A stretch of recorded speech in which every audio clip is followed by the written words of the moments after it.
if you this up, you are going to struggle for the first 12 months. Yeah. And that marketing line item, It's forgotten about. you can open and have people in that first day without doing any marketing. You can. You just shouldn't. You shouldn't, and it's just not going to end very well. I think people probably underestimate how much it does cost to do all those other things. Yeah. And then the marketing just becomes like an afterthought.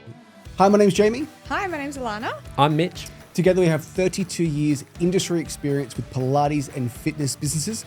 Together we've opened up 21 studios. I am the CEO of Muse Pilates. I have 14 studios, 4 of which are franchisees. And Jayme and I have worked with over 600 studios across 4 different countries.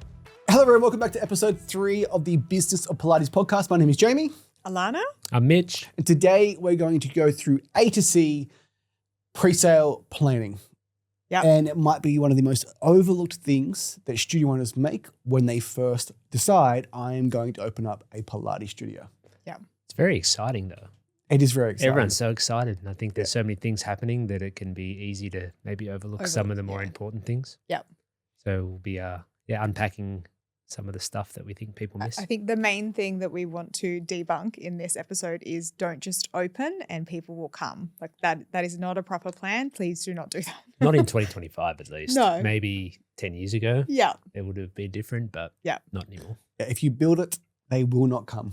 Yeah, It's exactly. the opposite now. Yeah, it is. Yeah. Yeah. And it's interesting. I talk to about 25 owners a week and they say things, but like there's an F45 across the road and I'm opening up this and we have barbells. Therefore, everyone's going to leave there and come to us. Like, look, guys, Yeah. it's barbells. Yeah, I know. And it just, we're trying to have fun here, but like it is really serious. Yeah. I said it before, I'll say it again. There's 2 types of owners. Ones that have a successful pre-sale, they're profitable from day one, and they have a chance of opening up 14 and becoming the next Muse. And the ones that really struggle from day one. And this is the truth with some cheese on it.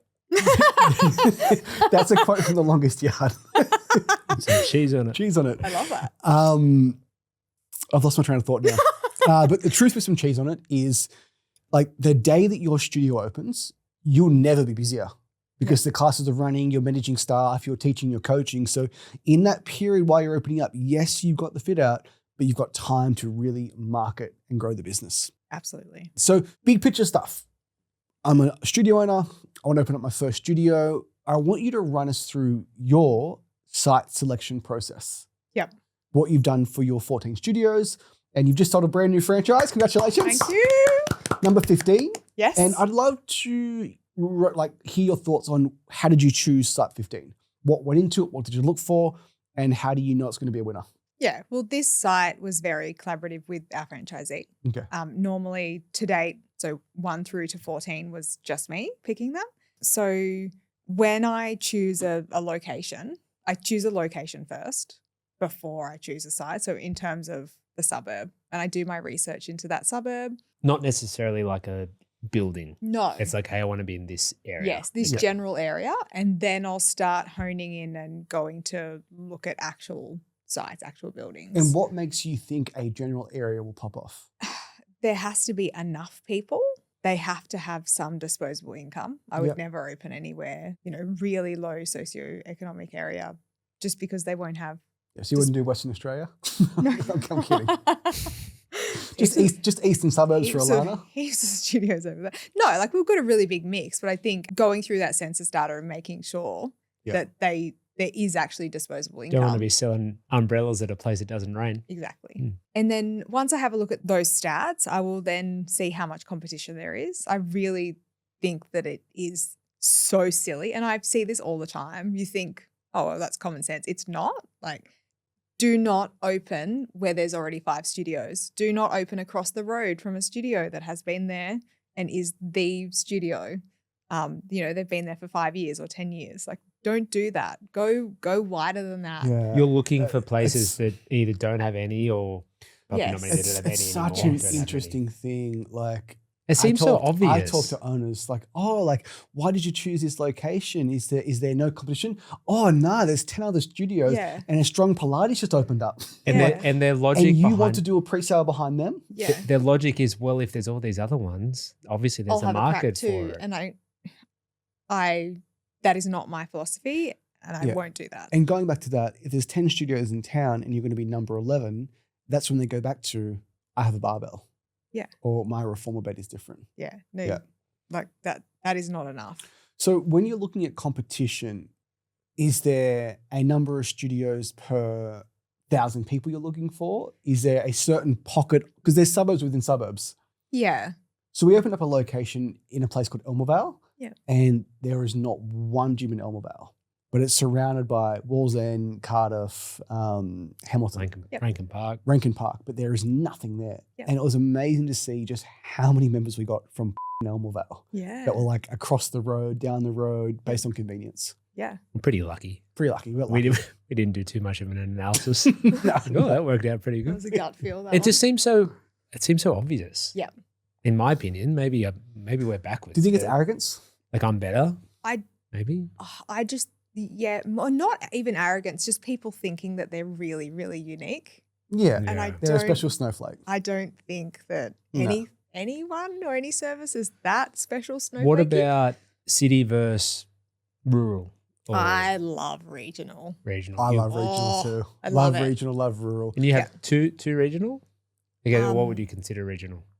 Even, I guess there's 4 Muse studios in Canberra. Ah, I true. kind of, I mean, Yeah. it's not, but it is like that. It's not I Sydney. did so well out of that.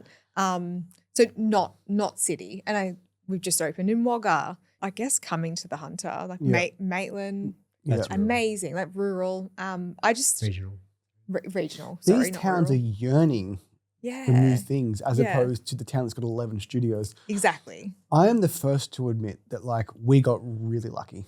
We were 2015, perfect storm, Yeah. perfect location, no competition, 509 members in 12 months. Yeah. If we did the exact same thing in Bondi, we may have had 109 members. Yeah. It's a Warren Buffett quote, but the market over the manager. Yeah. You're not that f***ing special. No, You're not like and everyone wants to think that they are, but at the end of the day, like there are so many amazing studios out there. The teachers are friendly. They have good reformers. They have good fit outs. they're unique too. But you know, Yeah.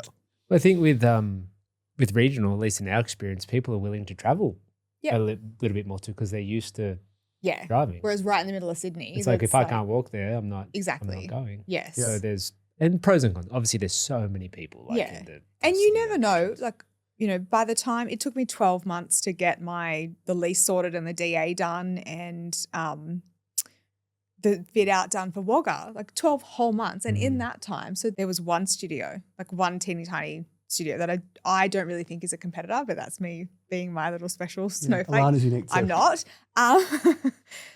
There was one studio then, and in that 12 months, another studio opened up. I don't know who they know or how they got a Yeah. DA through quicker, but I would rather start somewhere being in there and be number 3 than be number 12 or Yeah. number Yeah. 15 or What we see with people that we work with, one of our main, I guess you do the onboarding calls and you think this account's going to be an absolute banger. We're going to sell 100 people here really quickly. It's like, what is the competition in the area? Yeah.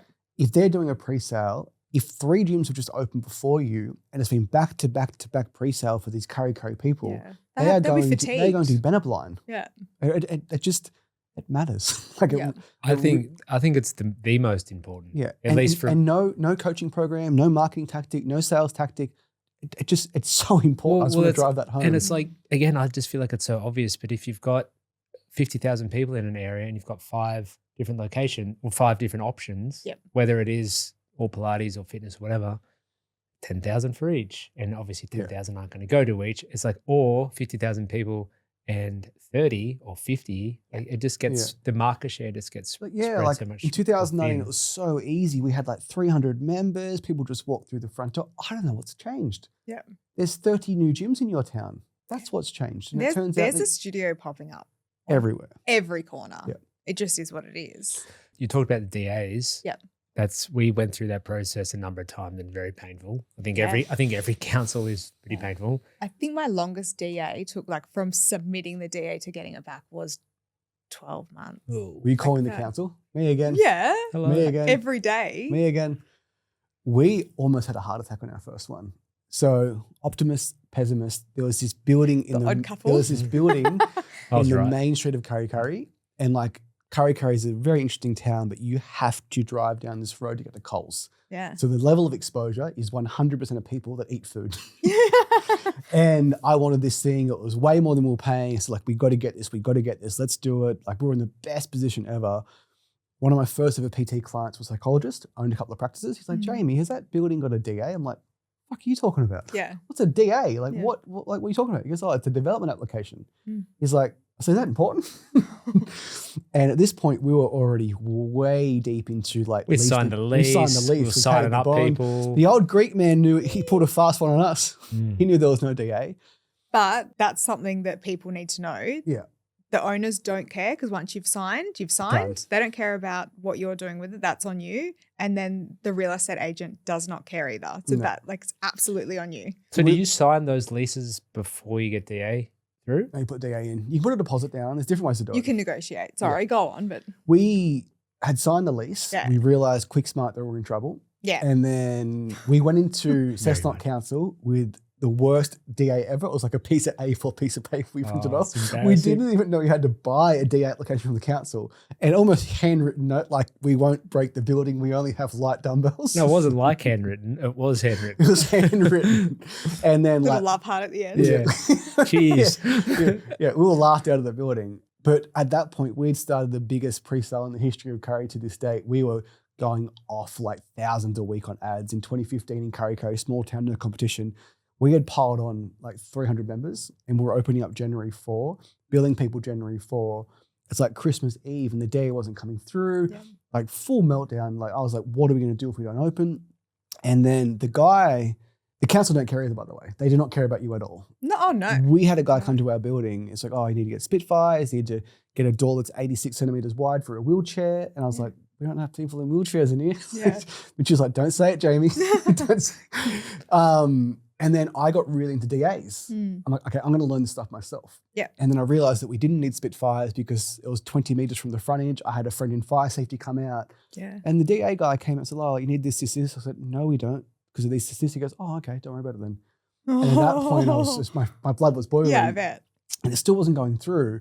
And then back to the annual charity trivia night, the local member for Cessnock came to that trivia night. We raised money for a friend. His name was Rod. I said, Rod, Jayme from trivia. Can you push it forward? I said, I'm going to go bankrupt here. Yeah. And he said, no worries at all. I take care of it. Half hour later, it was approved. Oh my God. And that made me even angrier. Yeah. Because it was Because just, it could have got it was done just months ago. blue- Well, they just sit there. yeah. And at that point in time, that was all of our life savings. Yeah. Brutal. I really do think that they need to do something about it because, like, how, if you're sitting there paying a lease or you've got equipment sitting there. You hear about like just how much like government red tape holds up small business in Australia. Yeah. It's true. Like, It is true. we had to pay like $25,000 because our sliding door required 9 newtons of force to open. Yeah. I'm like, what if it was 8? It's like, no problems. They just couldn't be at any more opposite ends. Like, you've got small business and then like local council. Yeah. like they don't meet it all. Yeah. So Unfortunately, location is it's not really gonna change. important. Yep. Having a DA is really important. Yeah, have that. That's probably a long So story. I've had places that I've got that I had to completely do like rezoning applications as opposed to it's already has indoor rec and you just have to get yours signed off on. Occupation certificate. Yeah. Yep. Like, the yeah, correct cool. zoning. DA there, got your certificate. Like some of them are a lot easier and some are a lot harder. So, and I've also gone down the route of doing them myself or someone on the team doing them or getting a specialist DA person that puts them together to do it. It doesn't make any difference. And get the acoustic report and the traffic engineer report Oh, for your reformer business. yeah. That makes no noise. yeah. In all seriousness, we shouldn't have been allowed in Kurri because we ruined the main street. we only had like 4 car spots and we had Yeah. 30 people coming in Yeah. each session. Yeah. So 30 people coming in at 5 p.m., 30 people leaving, 60 cars. It was like Pitt Street in the middle of Kurri. We had so the council were right. They were right. Yeah, they thought traffic was 2 people banked up at a roundabout, so they were hating us. Yeah. Oh dear. What about the fit out from that? So obviously you pick a building, go through DA. Sorry, I just want to jump in. You said something really, really important. Some buildings you have taken over have already been indoor recreation use. Yep. Very simple process. Yeah. But if you were changing it from a retail to indoor or warehouse industrial to retail, Yep. that's when you're up for It's a 20, very 30 grand. long, very, very expensive process. Yeah. Yeah. So you're better off not doing that if you can help it. Absolutely. Yeah, well, our second studio was a yoga studio that closed down. Yep. And we just moved in and we thought we are never, Yeah, that was brilliant. ever doing it the other way ever again. And Yep. just not to get off track, but that's when we bought that business in 2019. Yes, we bought it, but it was already, everything was already done. Yeah. So you're worth it. Sometimes the buying of a business is better so that you've already got those DA because time. Well, Yeah. exactly. And I think I had 30 members at the time and we were willing to lose all 30 because we had the DA. Yeah, and it was already fit out to be a gym. Quick break. If you're listening and you wish to learn more about how we help grow and scale Pilates businesses, there'll be a link below to schedule a call with me. And if you'd like to chat to our team about becoming a Muse franchise partner, then there's a link below to do so as well. I also have a Pilates instructor training business called Spicy Pilates Teacher Training. It is fully online. And if you have anyone that you'd love to refer, come and check it out. It not only goes over how to become an amazing instructor, provides people with a certification, but it also talks about the business of Pilates, how those people will come in and work for you and really hit the ground running. Check it out with the link below. Okay, so we've got location, we've got a DA, site selection. What are you looking for in terms of a building in regards to size? Yeah. And what's your dream scenario for a new franchisee?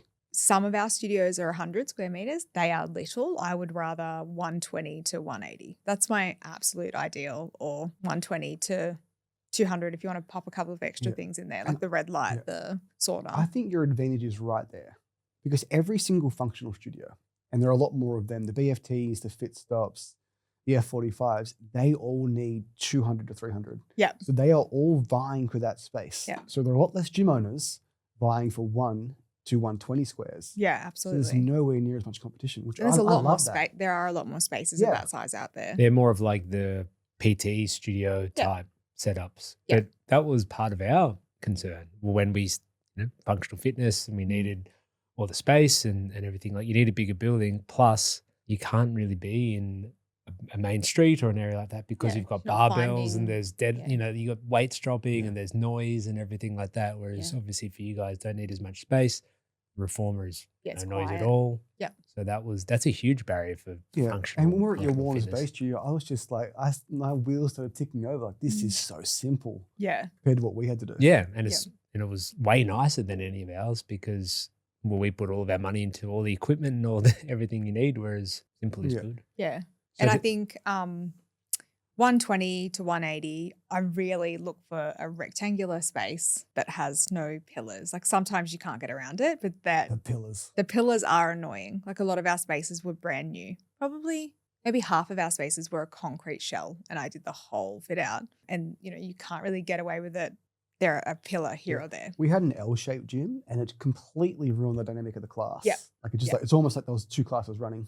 Yeah, and I guess you're a little bit limited by what's available. Yeah. Like, if that's the only place around, it's like, well, maybe I can just make do. Yeah, with that exactly. somewhat. So from what I'm hearing, if you have a regional spot with low competition, 150 square meters, concrete shed, no pillars, we're onto a winner. Oh, yeah. Things are dreams are made of. That is what dreams are made of. Okay, now this is probably the most important part of this episode, and it is the ultimate big picture moment. Again, build it and they will not come. Yep. There needs to be a pre-sale plan in place. Absolutely. So things have changed, but for all of our pre-sales we did about 8 weeks, and we put $5,000 a month into marketing each month, about $10,000 total, and that was just straight into Facebook, straight into Instagram, also local area marketing, getting out and about. I also talked to studio owners that they're going to open up their brand new studio and they have got $0 for marketing. Yep. They truly believe that, like, them posting on Instagram organically is advertising their business. And to that you say. That is not enough. You will fail. That black and white. Yeah. Well, I agree. can't argue with that. No. Like, it's, again, we're 2025. Yeah. Like, we did that 8 to 10 years ago. So even our budget would probably be double that now, probably just because of the difference in Facebook and everything there. Yeah. Obviously, there's like a level of understanding that you need to have for advertising and marketing things to know that you need to do it. Yep. But then I think owners, not that they're arrogant, but they are just so invested in their product and their new business and their new this. They just think this is so amazing and they truly believe it, and, like, good on them for believing it. Yeah. They think, oh, people are going to see it, or they'll hear about it, and they'll just come in, throw their credit card at them and sign up to a membership. Yeah, I agree. And it's just like, or they just don't know. Like, it's just ignorance. yeah. Like, That's one of the hardest things for me. So I'll talk to a new owner. Hey, I'm opening up a new studio. Yeah, we want to open up with 200 members and I've got $100 for marketing. Yeah. I'm like, fire out. And I have to so off. It's not like, I want to open 200 and I've got like 20 grand of marketing. Like, maybe you need 30. Like it's just. Their problem awareness is zero. Yeah. And then where it helps me is sharing the context of our 7 openings and what we went through.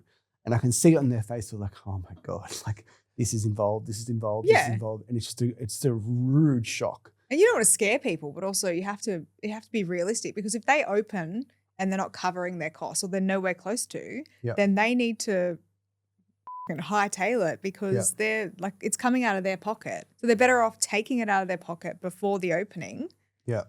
Well, when we talk to people, they've already started. So it's like, sometimes we're the ones that like, listen, like that ain't enough. Yeah. No. We open in 1 week. What can you do for me? Well, but even just money wise, it's like, this needs like add a few O's on the end of, your number there. So you would be having that conversation with people. I mean, your new franchise. That would obviously be discussed before they get started. Absolutely. On calls, I can see the glass shatter sometimes when I start talking. Like, I'm not the most softest spoken person. Like, how can I delicately tell this person that your marketing budget is 30,000 under what it should be? Yeah. And like, how quickly can you sell your car? Can you get out? And right just now? Like it truly is like if you this up, like you are going to struggle for the first 12 months. Yeah. And the likelihood of you signing the second lease is very low. Yeah. Well, and what we were talking about earlier, where it's like you need to have your rent, your lease. Of course, you have to pay that. There's no way around that. It's not optional. And then you need your fit out. You need to have your reformers. You don't need staff, but most people do. And then that marketing line item, it's forgotten about. It doesn't need to be done. Like you can open and have people in that first day without doing any marketing. You can. Yep. It just isn't going to. You just shouldn't. You shouldn't, and it's just not going to end very well. No. But that's the one where I think people probably underestimate how much it does cost to do all those other things. Yep. And then the marketing just becomes like an afterthought. Yep. They're like, I've got nothing left over. And combined with the mismatched expectations of what they probably need, then they're almost doomed before they start. Yeah. If I speak to them early enough and they haven't bought their equipment yet, like, hey, like instead of buying 16 reformers, just buy 12. Yeah. And let's use this money to invest into the business to grow the business. And then once you have cash flow from the members, then go buy the extra reformers if at that point in time you need it. So it's just such an interesting thing. So marketing is one thing. There's lots of ways to market. I think we both agree the 2 best ways are paid digital, Facebook, Instagram, combining with a good organic strategy. In a pre-sale, you simply want to share your story. I've got the keys, I'm opening the door, the mat's going in, the reformer's going in. My name's Allana, I'm a nice person. This is what I stand for, this is what I stand against. This is who I'm trying to help in this area. Yeah. They check the paid digital, they see Allana's nice, they're more likely to click, more likely to buy, book a call, whatever your call to action is. In conjunction with that is hit the pavement. Yeah. Like hit the pavement, visit the cafes, visit the real estates, like Warners Bay waterfront. If you have your staff down there handing out 7-day, not a huge fan of trials, but like a 7-day trial card, you will get people. Like there 100%. We often think about, well, what did businesses do before paid marketing on Facebook and Instagram? Like they'd go talk to people. And what did you do early on? So with my first studio, I went around to all the local businesses, like every single local business within a couple of kilometers, and introduced myself. I said that I was opening up a reform Pilates studio. Some people were like, what's that? Like that, wasn't that well known back then. I would explain it. And I would just say, do you want to come in for a free class? If they were super interested, I was not pushy. I just don't believe in being pushy. Just super friendly. Quite a lot of them were like, have you got any flyers? Do you want to put them in here? And then I would bring back the foundation membership flyer. Like, thank you so much. I'll go and grab some and I'll bring them back. And small business owners support other small business owners. Yeah, they do, because they know what it's like, So and it's not only for their customers, but then you're maybe able to get the owner in of that other business or their staff coming through. It's just general awareness, I think, and it all helps. Yeah, and that's where when we speak to people, some people doing nothing. Yeah, it's like they've made a website. They're running the classes. They've got a website and they've got an Instagram page and they've made a few posts and expecting hundreds of people. So if you invert the worst process, it is in a major city with tons of competition, with an expensive website, with an oversized building, with bad rent, high paid instructors. 25,000 on the website, 0 into marketing, Yep. and 0 interaction outside. That'd be the worst thing you could possibly do. do. Worst thing you possibly do. Yeah. And then Yeah. the opposite of that would be the best. And then if you can work towards getting somewhere closer to that, you're probably more likely to have a Succeed. successful opening. Yeah. So another rude awakening I discuss with new owners is the need for lead nurture. Yep. So calls, texts, emails, just following up with businesses in the area. It's something that has to be done in pre-sale. Yep. So how did you do your follow-up? How did you do the lead nurture? And for your last opening, Wagga Wagga, you opened up day one with 148 members. Yep. How did you run the pre-sale? Like, people were opting in, people were purchasing. If they didn't purchase, did you bump them? Did you reach out to them? And how did you almost want it to be a party, like everything is leading to that day. So we ran a lot of ads. Love ads. Yeah, we love them. We focused on organic as well, but I mean, organic's probably just the tiniest bit of it. For me, paid ads are absolutely everything. We got a whole bunch of people who said, hey, I'm interested, I want to know more. And they gave us their details. And then we filled them in along the way, nothing, as I said before, nothing salesy. It was just like, hey, we're planning on opening on this date. Are you interested? Here's our memberships. Here's what's happening. Here's what Reform Pilates is. Some of them might not have known. Here are the benefits. Just like drip feeding those little things that they would want to know about. Once we really firmed up a date, we're like, here's the opening date. We're going to have a little party after the classes. Just keeping people included in that process. And then we were on the phones calling people. And this is really important. When did you start collecting payment? When did you start collecting card details where the payment was due on this date and it was like a membership? Straight away. Straight away. So if someone wanted to confirm that spot. You seemed confused when I said that. Yeah. So people I don't, was like, people oh my don't, God, of course we did. people don't do that. Yeah. So they will generate leads. They'll have phone calls. Yeah. I'll see you Monday for the pre-sale. And like, yeah. They would all I was part of that. So like they would all just sign up online and it would be very clear that their payments would start. Yeah. And they would be a member. That's like what they we sign used up to do. as a Yeah. membership. Yeah. It's not like come in for a trial. No. So just to be clear, like Allana opened up Wagga day one with 148 members. All these people signed up through a link and they were paying the full price from day one. Yeah. And Allana was profitable from day one. Yeah. And to get them to that Versus- point, there were some that would sign up directly and then there would be nurture, there'd be email, there'd be text, there'd be calls, and everyone Email, funneling them text, in, calls. continuing until Yeah. the open date, which Exactly. was June. And something. after the opening date too, like leads to me are so precious. Like Yeah. I will keep contacting a lead and telling them how amazing Pilates is for their body, how amazing Muse is, and how much we want them in the studio until they unsubscribe and Yeah. tell me that they never want to hear from us ever again. Like Yeah. they're so. You It was hard to get that you lead. paid You Like, actually that lead. want, Yeah. you actually want a percentage of people to opt out. 'Cause Yeah. If you're not You're not doing trying enough. hard enough. I wholeheartedly. Every now and again, we'll get like a really rude message telling us to stop Yeah. People hate Stop unwanted communication. emailing me or stop texting me. I'm Just like, hit that unsubscribe yeah, button. that's That's okay. totally fine. Yeah. And then other people will message and be like, your marketing is the best, or you're like, we Yeah. get both. All right, both I'll sign ends. up. Yeah. All right. And if Yeah. you think about Warm me down. 148 people paying a membership from day one, Mm.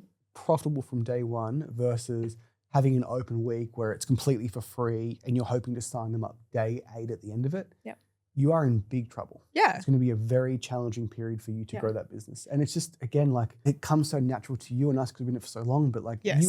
I saw the look on your face, you were like, what do you mean? Yeah. Of course they paid. But I used to do that when I first started, Yeah. when I was like the first person doing the weekly Pilates memberships. It was I got everyone to, they were in the system, but their first payment didn't come out until the first day. So like that's what I used to do until I knew better. It's like if you want one of these precious spots, Yeah. you will give us your money now. Someone else will have Yeah, it. I'm going to lose the audience right here with the most boring thing ever. Yeah. Like if you collect $120, the first fortnight payment before you open up, 10, 12, 16 weeks out, if you spend $12,000 on marketing, get 100 people to pay you $120, you break even before you even open up. Exactly. And then you have an unlimited marketing budget. Exactly. The marketing line at the P&L, it's not an expense. It's like, how much can you spend? It's an investment. How much Yeah. can you spend? And also, those people that didn't buy beforehand, like you will always have a certain number of people that are skeptics and that they want to make sure that that studio is actually there. And like right up to the last kind of couple of days, we had the building stuff still up and like they couldn't see the reformers. Because They have to initially, see you in the like, flesh. yeah, some people, they were on the phone to the customer service team and being like, well, I know that that's your address, but I can't see the signage and stuff yet. So I'm like, you can take my money from my card. You can put it through only when I can see the problems. Like some people like that, and that is okay. Yeah, of course. And then you will have people who they won't sign up to the foundation membership because they want the classes to be open and other people to go first. Yeah. And that's okay too. But we've spent time and money getting those people as leads. And so we can then spend more time getting them to buy an intro offer. And like this keep them in. We talk about people buying from their own wallet. Yeah. The Pilates enthusiast that has tried 10 different Pilates studios before, opening up their Pilates studio, they would say this, well, I would never buy before I tried. Mm.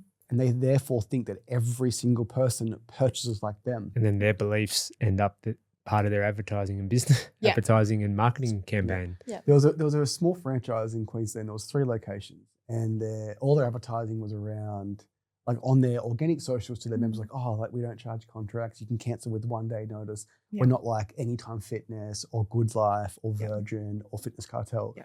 They're now out of business, which is really sad, but like maybe they're doing something right. Yeah. Maybe they have those systems and processes in place for a reason. I also love a membership from the point of the consumer, because if you're willing to join something for 4 months or for 6 months or 12, you're actually making a commitment to yourself. So yes, it's awesome as a business owner having that regular direct debit. Like it's great. They're more likely to get results if they're making 100%. a commitment. And Yeah. that's why if they are coming consistently, it's way cheaper than a class pack option or Exactly. anything else. Way cheaper. Yeah. It really does work well for both parties, really. I agree. One reformer session a fortnight does nothing, No. but 6 a fortnight can change your life. Yeah, even for a fortnight is so much better than not doing anything. Like that's a great base. You've recently just brought in contracts.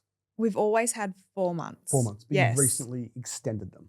We are going to extend all of them, but we tried out, because I was a skeptic, we tried out Wagga, all of Wagga's, except the foundation membership, because people, Different. it's different. All of our memberships for Wagga, normal memberships are 6 months, and nobody's questioned it. So because you kind of gave me that little nudge to try it out, and I tried it out, we will be rolling everything over to 6 months. Yeah. There's no difference between 4 and 6 And then months. I don't think so. you roll it to 12. It's the same purchasing Exactly. decision. Exactly. And again, like just the invert everything, like class pack, 10 sessions, use over a 2-month period. Yeah. And you might get 200 or 300 from that consumer. Yep. Or you have someone day one in Wagga paying 60 a week on a 12-month membership. Like What's math? over $3,000. $3,000. Mm. And so you get 10 times more money Yeah. than the other the other party's business. Yep. That person gets better results, more chances to refer. So like the reason why I love, just like it makes so much a difference. It's everything. Yeah. And coming from, that was my 14th studio. I've done it 13 times before. And I was like, oh, I don't know, Jayme. Yeah. Well, and gave it a go. Yeah, and that's like your own beliefs. It's what's worked for you. But then it's Yes. like you can get a client to come in and they're making a commitment to pay, whether it is a class pack or it's a membership, no contract, 4 months, 6 months. They're making some sort of commitment. So if you're able to get more contracted value out of them with the same purchasing decision, then as long as it doesn't significantly decrease Yes. how many people you're getting, then it just makes It's a logical no-brainer, sense isn't to it? do it. We're Yeah. both massive Alex Lamosi fans. New book, Money Models, came out. Also love Layla. Layla's great Don't forget too. about Layla. I like Build, Layla's Build podcast. Yeah. But you same. think about like what is the money model of a Pilates studio? And typically the money model sucks. It is like free or really discounted intro, Yeah. which then makes it hard for you to convert to either a pack or a membership. We've just upped our intro. If it's a pack, you got to sell them once, then you got to sell them again. Yeah. I want to have one conversation and get them Yeah. to commit to the goals once. And then from there, even if they do commit once, they're not on a membership versus high-priced intro that liquidates your ad spend straight into a membership that's 12 months.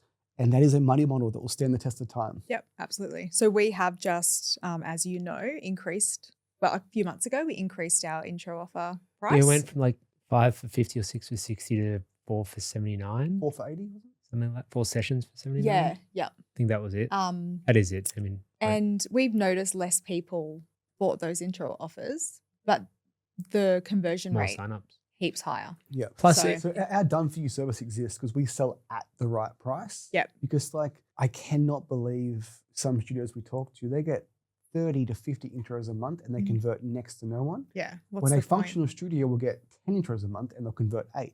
And it all comes down to literally the price they pay at the start. Yeah.